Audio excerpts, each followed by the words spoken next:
त्यानंतर आपण सर्व चर्चा करू आपण आणि 5 मिनिटांमध्ये तुम्हाला करू.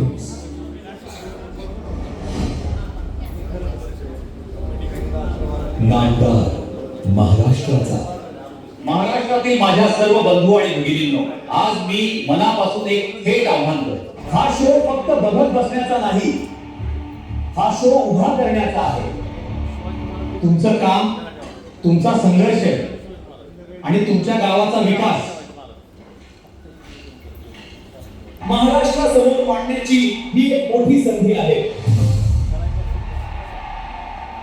मी तुम्हाला देतोय एक असं व्यासपीठ जिथे संपूर्ण महाराष्ट्रात तुमच्या नावाची वाहवा हो. या शो मधील प्रत्येक आजी माजी सरपंच स्पर्धक नसून तो आपल्या गावाचा प्रतिनिधी असेल, ज्याचं काम, विचार आणि नेतृत्व महाराष्ट्राला भावेल.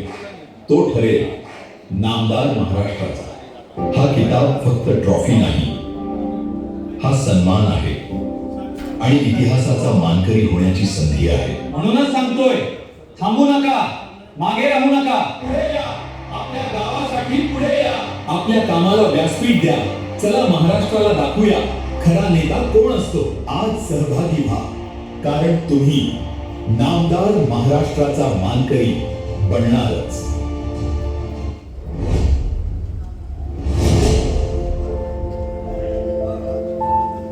ग्रामीण भारत टीव्ही लवकरच येत आहे.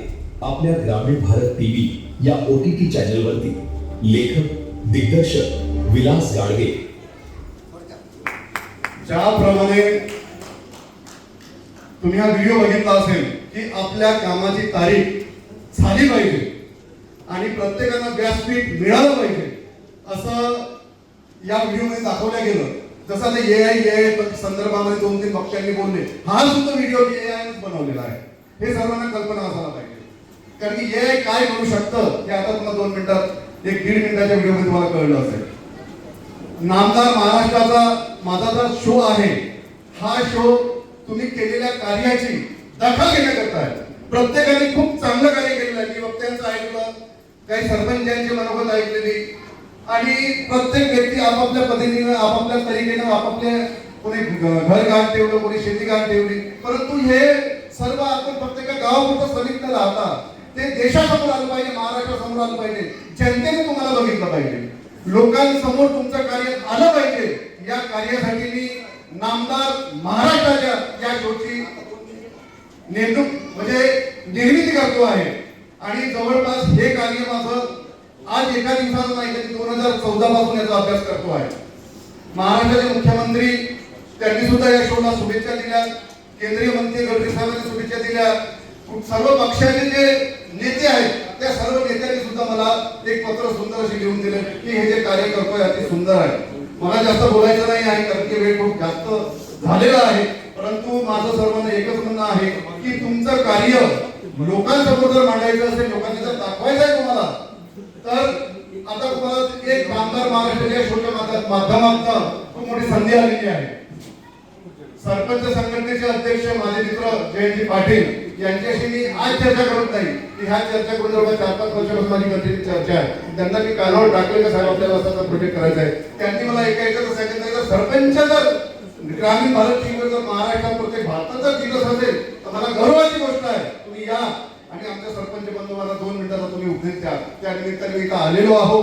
म्हणून आज सर्व सरपंच बंधू आणि भगिनींना सांगतो की मी काही फॉर्म्स आणलेले आहेत. ते फॉर्म मी प्रत्येकाला वाटतो आहे. ज्यांना कुणाला वाटते का आमच्या गावामध्ये तुमचं चित्रीकरण झालं पाहिजे, त्यांचं नाव, गाव, पत्ता सर्वांनी त्यावर व्यवस्थित लिहायचं आहे. माझी टीम प्रत्येकाच्या गावाला आता जाणार नाही. काही गावाला शूटिंग चालू झालेलं आहे, जसं की आमच्या विदर्भात चालू झालं, पश्चिम महाराष्ट्रात चालू झालं, मराठवाड्यात सुद्धा चालू झालेलं आहे. तर तुम्ही प्रत्येकाने आपल्या गावाचं नाव नोंदवायचं आहे, तो फॉर्म भरायचा आहे. आमची जी काही टीम आहे लोक त्यांच्या फॉर्म तुम्हाला सबमिट करायचा आहे आणि प्रत्येक कार्य 2-2 एका वरील तुम्हाला लिहायचं आहे. सर्वात महत्त्वाची गोष्ट की प्रत्येक व्यक्ती हा ग्रामीण भारत टीव्हीवरती दिसला पाहिजे आणि तुमचं कार्य लोकांसमोर आलं पाहिजे असा माझा एक मानस आहे. म्हणून सर्वांशी जुळले पाहिजे. माझे टीमचे लोक तुम्हाला काही फॉर्म देतील आणि जास्त तरी बोलत नाही, काही बोलण्यासाठी कमी राहिले नाही. त्यामुळे सर्वांना मी धन्यवाद करतो. नमस्कार. जय महाराष्ट्र. धन्यवाद. सन्माननीय आमदार साहेब, आपणास विनंती आहे आपण व्यासपीठावर यावं.